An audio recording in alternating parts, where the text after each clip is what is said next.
എന്തൊക്കെയുണ്ട് വിശേഷങ്ങൾ? സുഖമല്ലേ എല്ലാവർക്കും? ഇന്ന് നാടൻ രുചിയിൽ നമുക്ക് ചക്കക്കുരും മാങ്ങയും കൂടി അങ്ങോട്ട് ചേർന്നാൽ പിന്നെ പറയണ്ടല്ലോ അല്ലേ, പാത്രം കാലിയാകുന്നത് അറിയില്ല. അപ്പോൾ നമുക്ക് ചക്കക്കുരും മാങ്ങയും വെച്ച് ഒരു കറി റെഡിയാക്കിയാലോ? അപ്പോൾ കിച്ചൺ നസിയിലോട്ട് എല്ലാവർക്കും സ്വാഗതം. കറി ഉണ്ടാക്കുന്നത് എങ്ങനെയാണെന്ന് നോക്കാമല്ലോ. വീഡിയോ സ്കിപ്പ് ചെയ്യാതെ കാണണേ. വീഡിയോ ഇഷ്ടപ്പെടുകയാണെങ്കിൽ ലൈക്ക് ചെയ്യാനും സബ്സ്ക്രൈബ് ചെയ്യാനും തൊട്ടടുത്തുള്ള ബെല്ലൈക്കൺ പ്രസ് ചെയ്യാനും മറക്കരുത് കേട്ടോ. ചക്കക്കുരു ഇതാക്കുന്ന ഒക്കെ തൊലി കളഞ്ഞ് മുറിച്ചിട്ട് റെഡിയാക്കി വെച്ചിക്കണേ. പിന്നെ നമുക്ക് ആവശ്യമായിട്ടുള്ളത് മാങ്ങയാണ് കേട്ടോ, ഒരു പച്ചമാങ്ങ. അപ്പോൾ പച്ചമാങ്ങയും ചക്കക്കുരു ഒക്കെ റെഡിയാക്കിക്കണേ. മാങ്ങ ഇനി മുറിച്ചിട്ട് വെക്കണം.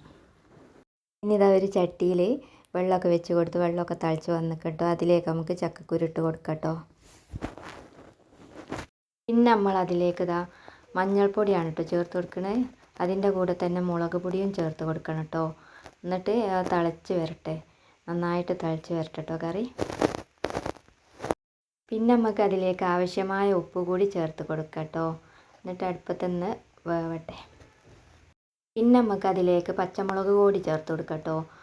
2-3 പച്ചമുളക് കൂടി ചേർത്താൽ, മുളക് പൊടി ഇട്ടാലും നമ്മൾ പച്ചമുളക് പൊടി ഇടുമ്പോൾ അതിന് വേറൊരു ടേസ്റ്റ് കിട്ടും കേട്ടോ. അപ്പോൾ പച്ചമുളക് ഇട്ട് കൊടുത്തിട്ടുണ്ട്.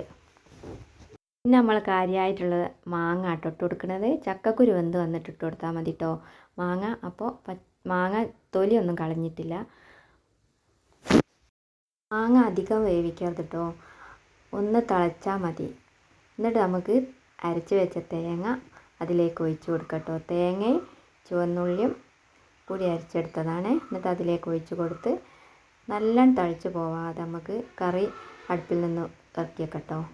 അപ്പോൾ ആവശ്യത്തിനുള്ള നമുക്ക് കറി എത്രത്തോളം ലൂസ് വേണോ വെച്ചാൽ അതിനനുസരിച്ച് വെള്ളം ചേർത്ത് കൊടുക്കേ. അപ്പോൾ എന്നിട്ട് നമുക്ക് ഒന്ന് തിളപ്പിച്ച് കഴിഞ്ഞ് ഇറക്കി വെക്കാം. അങ്ങനെ നമ്മൾ കറി ഇറക്കി വെച്ച് കിട്ടും. എന്നിട്ട് അതിലേക്ക് നമുക്ക് കുറച്ച് കരിവേപ്പില കൂടി ചേർത്ത് കൊടുക്കാം. അപ്പോൾ നല്ലൊരു ടേസ്റ്റ് ആയി കിട്ടും കറിക്ക്. അങ്ങനെ നമ്മൾ ചക്കക്കുരു മാങ്ങയും കൂടി ഉണ്ടാക്കിയ കറിയൊക്കെ ഇവിടെ റെഡി ആയിരിക്കും കേട്ടോ. അങ്ങനെ വീഡിയോ നിങ്ങൾ കണ്ട് ഇഷ്ടപ്പെടുകയാണെങ്കിൽ വീഡിയോ ഒന്ന് ലൈക്ക് ചെയ്യാനും, ചാനൽ ആദ്യമായിട്ട് കാണുന്നവരാണെങ്കിൽ ചാനലൊന്ന് സബ്സ്ക്രൈബ് ചെയ്ത് സപ്പോർട്ട് ചെയ്യാനും തൊട്ടടുത്തുള്ള ബെല്ലൈക്കൺ ഒന്ന് പ്രസ് ചെയ്യാനും മറക്കരുത് കേട്ടോ. ഇനിയും പുതിയ വീഡിയോ ആയിട്ട് വരുന്നതാണ്. ഇൻഷാ അല്ലാഹ്. നന്ദി.